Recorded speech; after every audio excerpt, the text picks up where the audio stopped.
and thank you, Madam Secretary, for being here today. It is encouraging to see someone with your background sitting in that chair and your leadership. And I would just like to give you some kudos because you recently just named as FSA Director for Louisiana, Craig McCain. Yes. It took you 3 months to do that. The last administration, we didn't have an FSA director for over a year and a half. Wow. Thank you. I'll let the team know. Thank you for that, Yes. Congresswoman. It means a lot to our farmers. Yeah. And I'd like to also give you kudos for ECAP to get that funding to our small farmers. I had a small farmer call me last night and say because that money came in so quickly that it saved his farm. He was able to get the funding that he needed and the credit that he needed to be able to plant again. He was a small farmer. It saved his farm because of your leadership. Thank you. Thank you. Also, I want to thank you for continuing to spread your message across the country.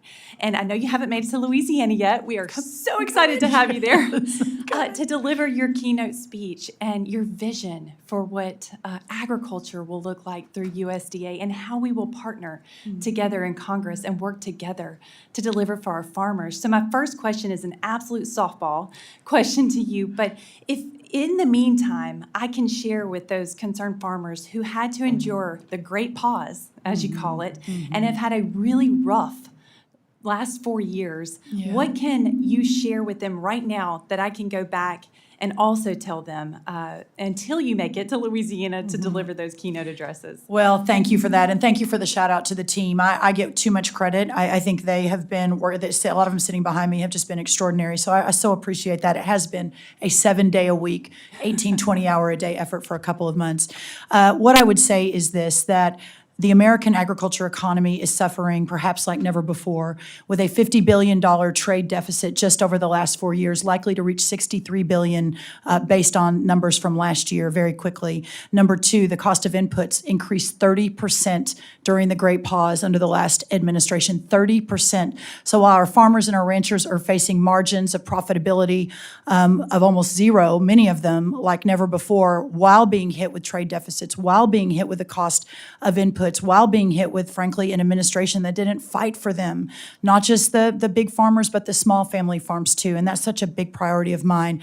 But help has arrived as we look at cutting taxes and deregulating and opening up markets and realigning the trade regime around the world to not just allow American products to participate, but for American products to win.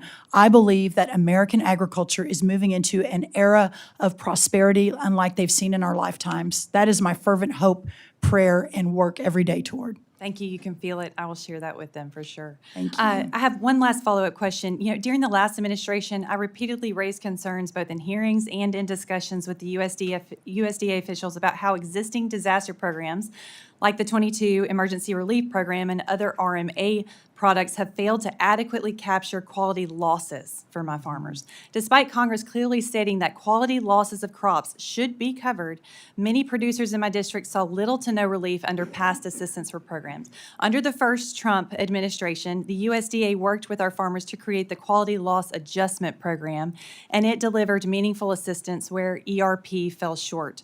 Madam Secretary, is the USDA currently considering rebooting the Quality Loss Adjustment Program under the upcoming round of assistance? And if not, what alternative methodologies are you considering to ensure that quality losses are accurately captured in this next phase of assistance? Yes, We are looking at that very closely and would love your help, and specifically, and this is true for everybody, any farmers or ranchers in your district, I say send us their stories of too much paperwork, of too much regulation, of too much slow, whatever it is. We can't make change without fully understanding the challenges, but we would love to work with you and your team on that. Absolutely. I'll send you a story of soybeans the last couple of years. It was pretty rough, but I look forward to working with you. Thank you so much for being here. Thank I yield you, back. Congresswoman. Thank